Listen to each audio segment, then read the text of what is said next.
Kaya itong uplift ni Bongbong Marcos ay simpleng papogi lang, inutil, hindi ito uplift, ito ay simpleng facelift para sa kanyang gobyerno.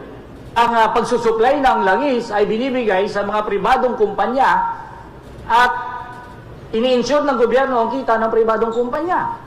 Kung kaya, yung EO 110, dahil ini-insure niya ang kita ng pribadong mga oil companies na ito dahil sa oil deregulation law, demand side lang ang i-curb at ililimitahan.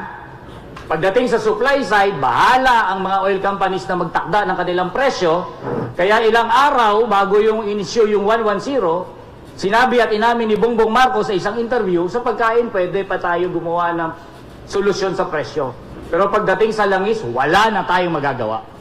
Ito ay commitment ng gobyerno natin mismo sa mga oil companies na protektado ang kanilang kita.